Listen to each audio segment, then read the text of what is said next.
Okay, two more to go. Chapter 7. Explain the deeply rooted historical factors that moved America toward independence from Great Britain.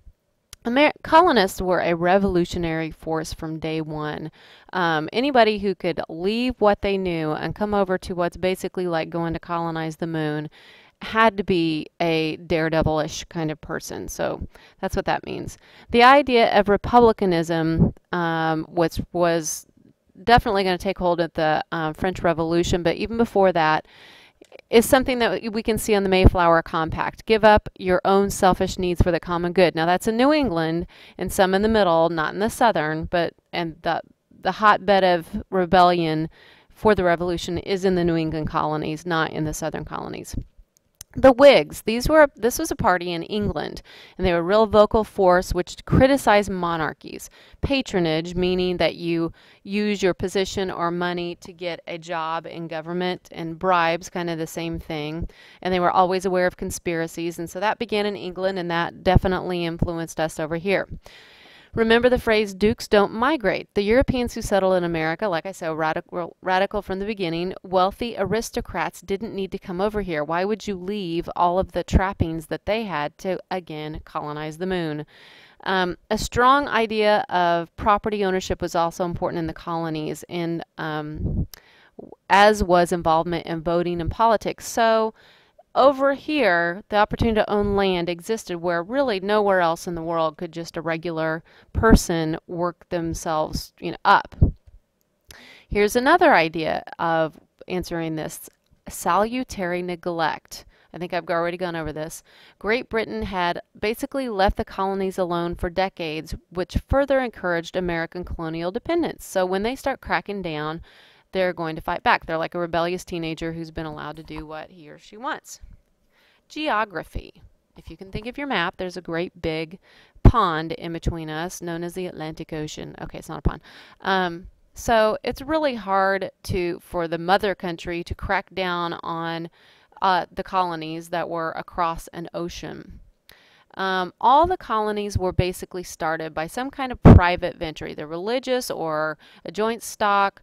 Yes, they had a royal governor appointed by the crown, but they were not started by the crown for the most part. 2. Describe the theory and practice of mercantilism and explain why Americans resented it. Mercantilism. An imperial nation like Great Britain, the mother country, seeks to control colonies. Great Britain controls eventually colonies all over the world. The colonies supply the raw materials, which are then sent to England or the mother country. Then the mother country, they make the finished product and sell it back to the colonies. There's more money coming in than going out. There's not a balance of trade. They have colonies to make money off of them, not for the colonies to make money. Okay, since you make more money off the manufactured good. Great Britain made feeble attempts to keep American colonists in line through various navigation laws, but they were loosely enforced. Again, there's the word salutary neglect. They were designed to keep Americans in a tenant, never really owning position. But that's not how Americans saw it. The principle of the navigation laws upset the colonists, even though the laws were not that punitive or punishing. So, after years of salutary neglect, the colonies had been left alone and now resented British control. That came after the French and Indian War, the Proclamation Line of 1763, when they start passing the Stamp Act and Sugar Act and all that stuff. This is why. Mercantilism worked in favor for many Americans, such as those selling raw products. Many American colonial businesses or farmers were protected by this relationship since England bought their raw materials from the colonists. So it was a good deal for them also. So you're going to see a lot of loyalists who liked the way things were, and they're going to support England all throughout the war. Let's get rid of that. Well, whatever. Okay. Anyway, number 3. Explain why Britain attempted higher control and taxation of Americans after 1763. French and Indian War, bottom line, Great Britain had paid a lot of money, had gone into a huge amount of debt, and they needed money after fighting this war. It was 9 years just fighting here, and then they're also fighting France and other countries in Europe. So they said, hey, we go and we get rid of the French. You don't have to deal with that anymore. So you guys, colonists, help pay part of the debt. So colonists are like, I don't think so. And then colonists say, well, okay, well, we're going to move west. And then remember, this line said, nope, you can't. They also start tightening the navigation laws because they need money.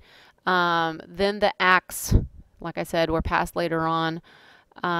So a lot of you owe us and we don't. Oh, okay. So there was a lot of you owe us and no we don't kind of thing going on. Let's put little things right here. And one right there. Makes sense. Okay. 4. Describe the major British efforts to impose taxes and tighten control over the colonies. The first tax passed was simply to raise revenue money for the crown, and that was the Sugar Act. That had never been done before. Colonists were not against all taxes, just these. They didn't want independence, just representation in Parliament on who was taxing them. Then this was passed, and then this was passed. Violating the acts led to a trial in the military court, not by one's peers. A lot of these things are in the Constitution now. We are now tried by our peers. Their plains, no taxation without representation, but did they really want that? They would have just a couple of representatives in Parliament, so, and British citizens were already very heavily taxed, so they're not going to get any sympathy there. Yep. Okay, and 5, describe the methods of colonial resistance. There was a lot of action-reaction kind of thing, and I'm going to let you read all of this. They would pass something, here was their reaction. They would pass something, here was their reaction. Just, you know, it was just kind of a back and forth. Great Britain trying to assert their control, the colonists defying it, you know, Boston Massacre, Sons of Liberty, all of that. So I guess the Tea Act isn't on here. So I'm not going to read that to you. You can read it.